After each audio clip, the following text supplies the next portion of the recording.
Foi durante o julgo da Babilônia que a filosofia da Bíblia teve seu maior impulso. E assim, pôde ser elaborado o texto final dos livros sagrados, mas também todos os princípios da hermenêutica bíblica foram consolidados de forma que o texto pudesse ser expandido, mas utilizando-se de regras claras que estariam embutidas umas dentro das outras para que se pudesse a qualquer tempo desembrulhar leis e significados, permitindo que fosse compreendido amplamente o seu interior em suas múltiplas dimensões. Como mencionado no primeiro vídeo, esse trabalho foi realizado pela Grande Assembleia que aconteceu em torno de 353 antes da Era Comum e que se estendeu por muito tempo, com aproximadamente 130 participantes entre sábios, profetas e escribas. Eles organizaram os livros, editaram o conteúdo de outros e formaram o cânon da Bíblia hebraica, como conhecemos hoje. Dentro, em breve, faremos uma página bastante extensa sobre essa história. Os personagens centrais, dentre outros, são Shimon HaTzadik, Simão o Justo, Esdras e Neemias, que falaremos em tempo oportuno. Vamos começar com a nossa introdução, aplicando algumas das regras básicas de hermenêutica, com o objetivo de definir os princípios básicos de uma espinha dorsal, onde começaremos a estabelecer toda a estrutura da Torá. A sua aplicação é muito simples, sendo estas regras aparentemente elementares, mas poderosíssimas, revelando de maneira bastante explícita os seus resultados. Evidentemente, as análises não poderão ser muito extensas, levantando-se todos os pontos resultantes de uma determinada aplicação, deixando temporariamente vários pontos de lado, retomando-os em tempos apropriados, com o objetivo de se fechar cada quadro completamente a fim de não se deixar dúvidas.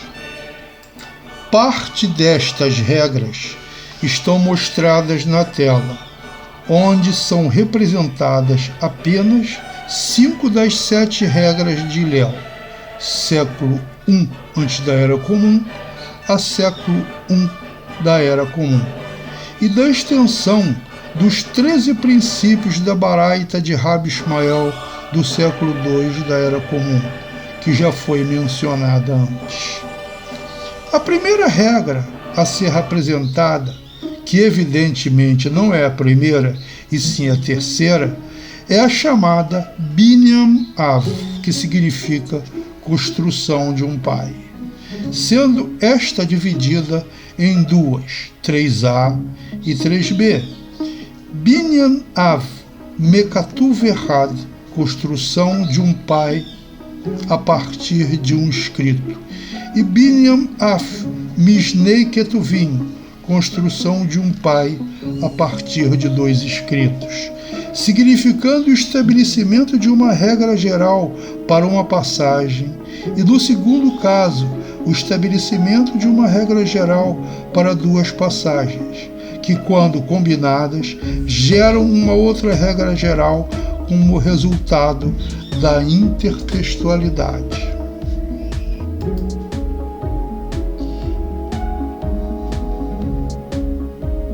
Evidentemente, devemos levar cada uma das passagens à sua estrutura essencial, que principalmente a caracterize, para que possamos identificar os seus pontos principais, caracterizando as suas semelhanças, diferenças e construindo uma nova passagem com a igualdade dos pontos de semelhança e eventuais diferenças de sua intertextualidade.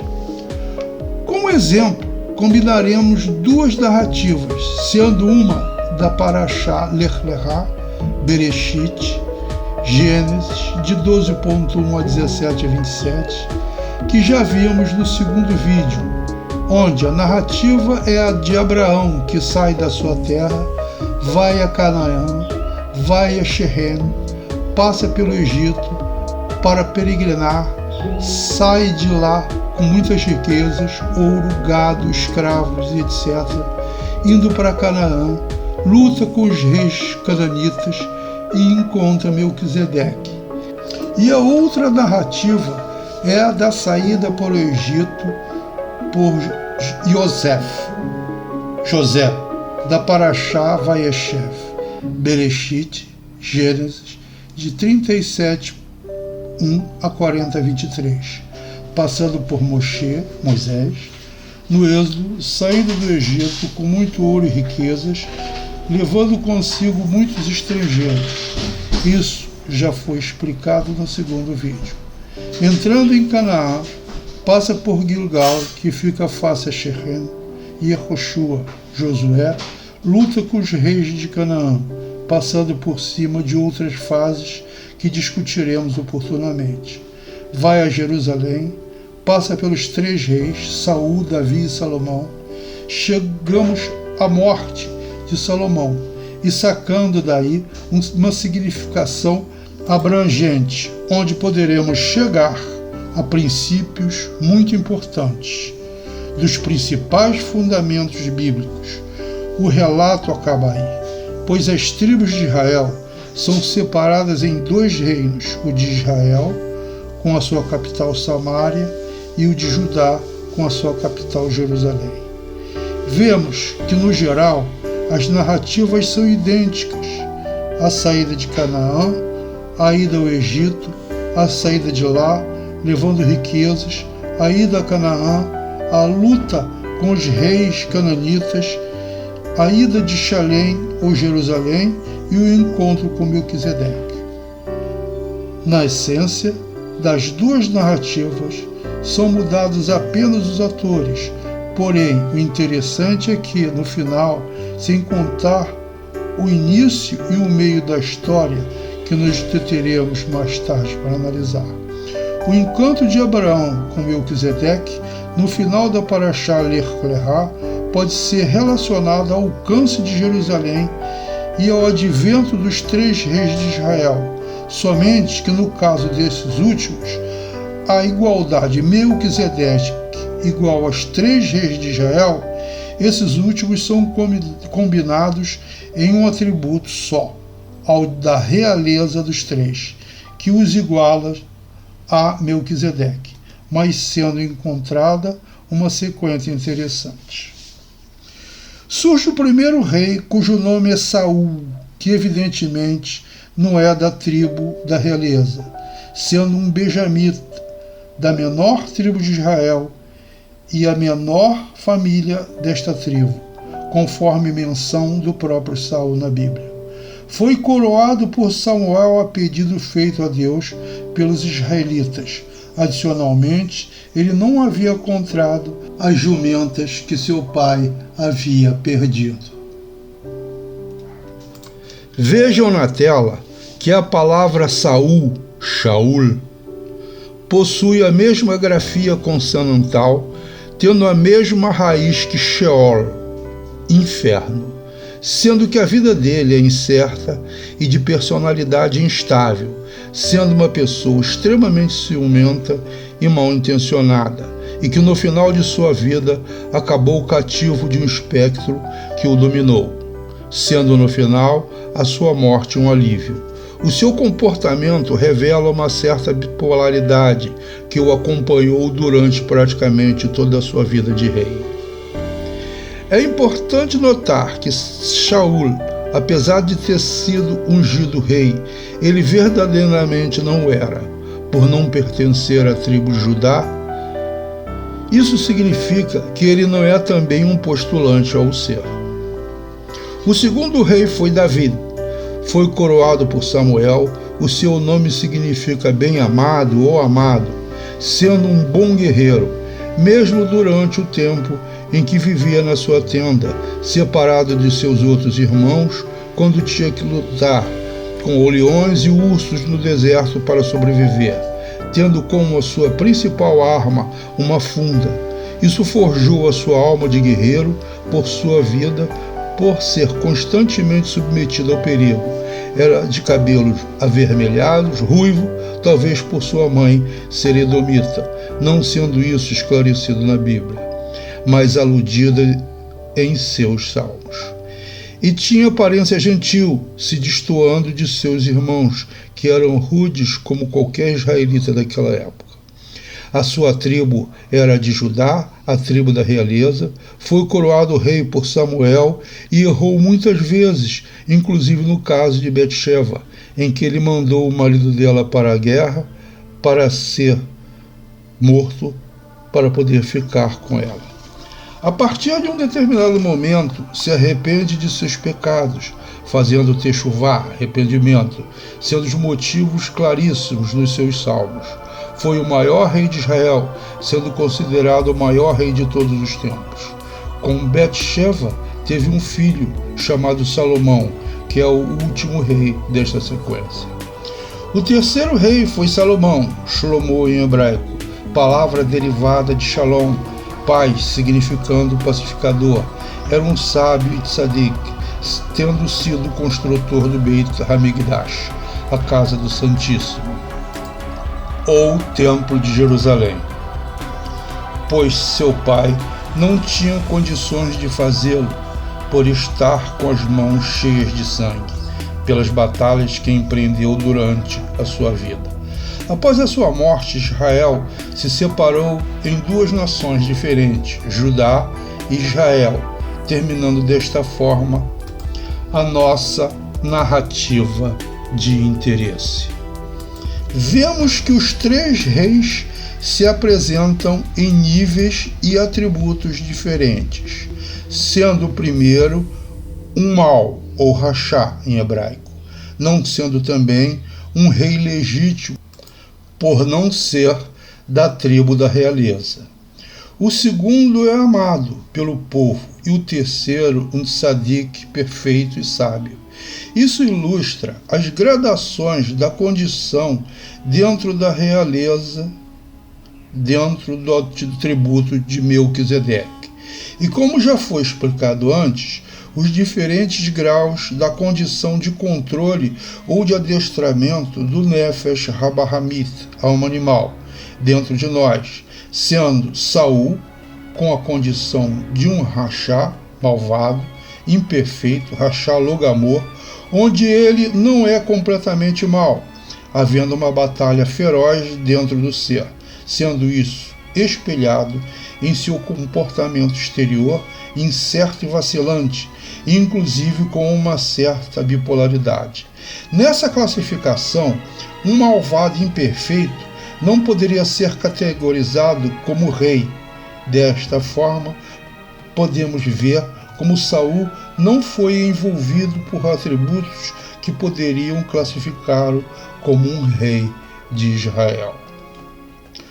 O Rachá Gamur, malvado perfeito, não faz parte desta trilogia, sendo uma pessoa perversa e completamente fora de interesse do idealismo e filosofia bíblicos. O segundo, amado pelo povo, o justo e imperfeito, Tzadik Logamur, é aquele que já tem um certo controle de si mesmo e não permitindo que seus atos atinjam as pessoas. Todas as suas ações, pensamento e fala são positivos, sendo por isso uma pessoa querida pelos outros. Porém, os seus impulsos íntimos ainda são impuros, porém controlados.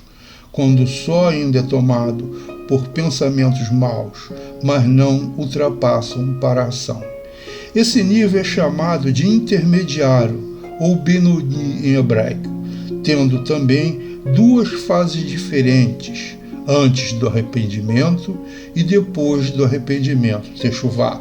Essa figura é a representação do rei Davi nas duas fases de sua vida, sendo a representação perfeita de um Benoni, e por essa razão um ancestral do Mashiach, sendo guerreiro e já com um grande autocontrole, e por essa razão um bem-amado, por estar no meio do povo e ser um bom camarada dentro e fazendo parte dele, e mais tarde o melhor rei de Israel e de todos os tempos, alicerçados principalmente nessa camaradagem. O Alter Rebbe Shneur Zalman de Liad, o fundador do Beit Chabad, em seu livro Tânia, ou Likutei Amarim, é chamado de Sefer Shel Benoni, livro do Benoni, ou livro do intermediário. Menciona que a condição de Benoni é aquela que deve ser alcançada pela maioria das pessoas até a chegada do Shabat, entrada no 7º milênio, e época da redenção. O 7º milênio é representado pelas 7 luzes da Menorá, que representam os 7 dias da semana, ou 7 dias da criação. O terceiro estágio é o do justo perfeito, ou Tzadik Gamor, onde já existe o controle total do Nefesh Habahamit, alma animal, e o ser é perfeitamente justo. O Nefesh Habahamit já é uma alma boa, estando completamente voltada à ética. Podemos sacar outros princípios desta comparação de narrativas, mas, por enquanto, ficaremos com essa e discutiremos outra no próximo vídeo. Vamos nos deter agora no início dessa jornada, com o advento de um elemento importantíssimo nesse quadro, o do israelita. Vejam que o primeiro nome de Abraão, em hebraico, Avram, sendo a conjugação de Av, pai, com Ram, elevado, exaltado, sublime ou supremo, significando pai exaltado, sendo também o primeiro hebreu cuja palavra deriva do verbo do infinitivo leavor, ou cruzar, pois cruzou a Mesopotâmia, vindo de Ur na Caldeia, indo para Harã. Tudo isso tem sentido, mas no momento não discutirei. Seu nome Avram também remete etimologicamente para leavor, estando assim também relacionado com a palavra hebreu.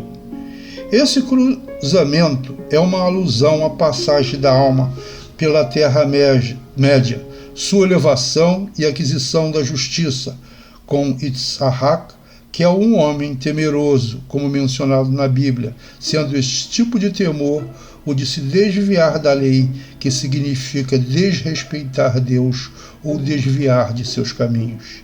E, finalmente, da beleza com Yaakov. E o que vem a representar a palavra Israel? E por que os israelitas são o povo eleito de Deus? Seria isso justo? Mesmo sendo isso simplesmente do contexto bíblico, israelita, no princípio da Bíblia hebraica, representa algo que à primeira vista não podemos captar. Representa um povo eleito, sendo o Deus bíblico a rocha da justiça, como ela mesma menciona, como se admitiria, amando uma parcela insignificante da humanidade, em detrimento a outras.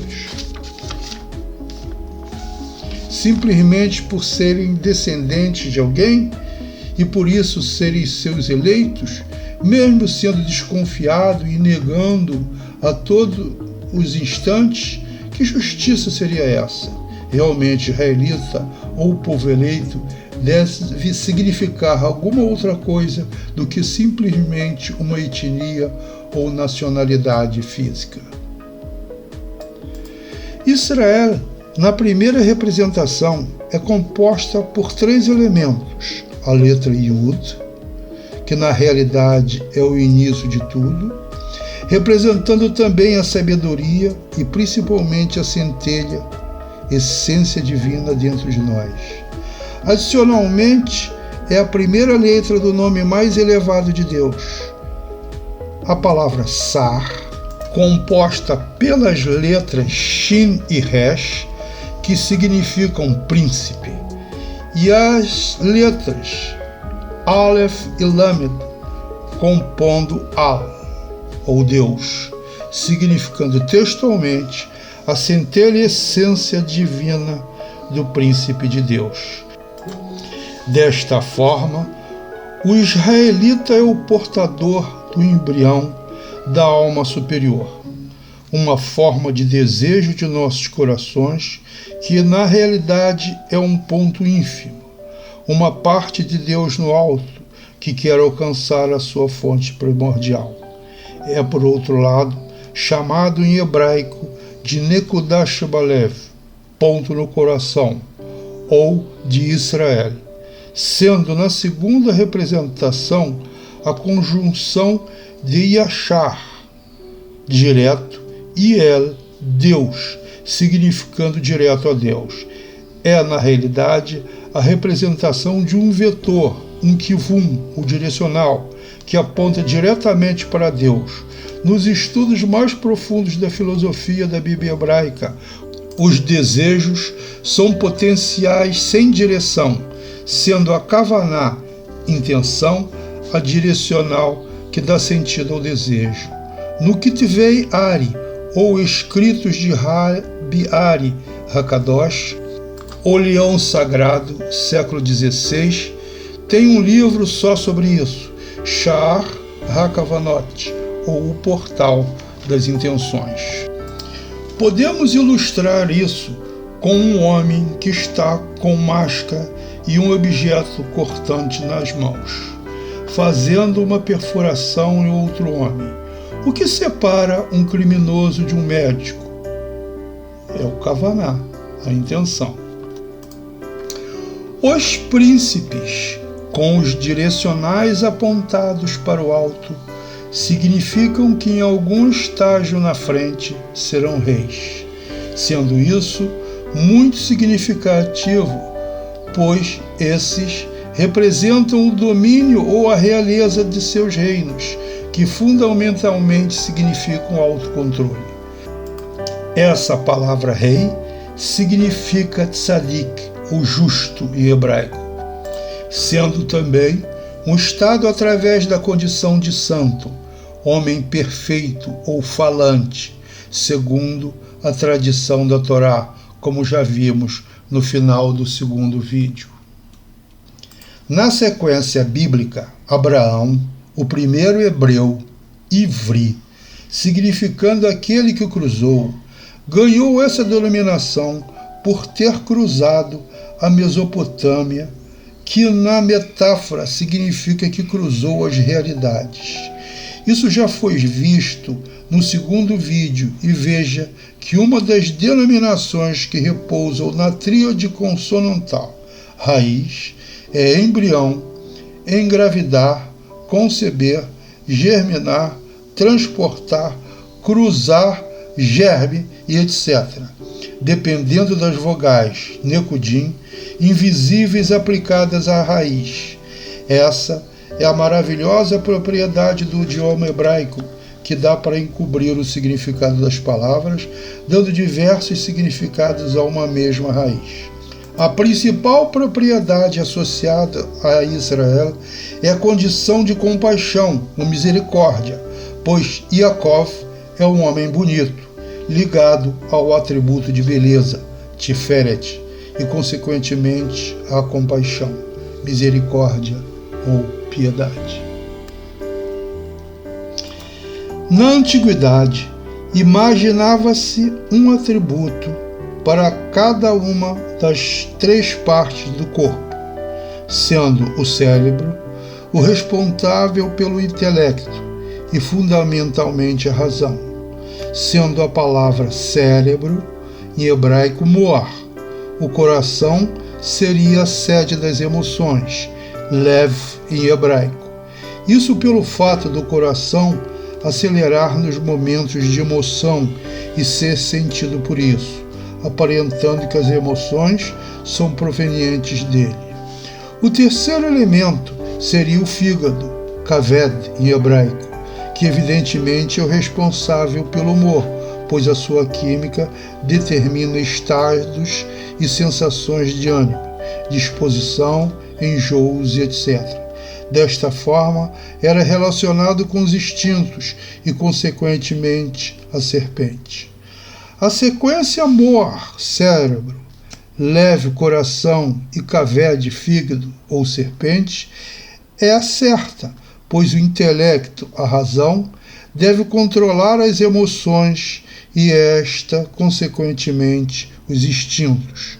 Mas, infelizmente, nós estamos na sequência errada, onde os instintos determinam os desejos, estimulando as emoções e esta a razão, que passa dessa forma a buscar a solução para satisfazê-los, corrompendo-se.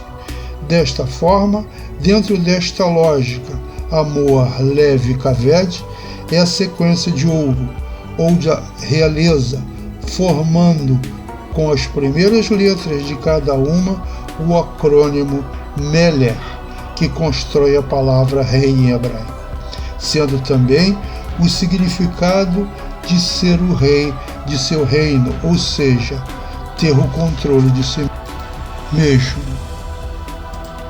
Foi associado também um personagem a cada uma dessas partes. Adão, para o intelecto, razão, Rava, Eva, para as emoções e serpente para os instintos, sendo que a arquitetura de nosso sistema nervoso mais ou menos segue essa estruturação, sendo o córtex a representação de Adão, o límbico a representação de Rava, Eva, e o complexo reptiliano, que é o cérebro do réptil em nós, junto com a coluna vertebral com o sistema simpático, formando a serpente.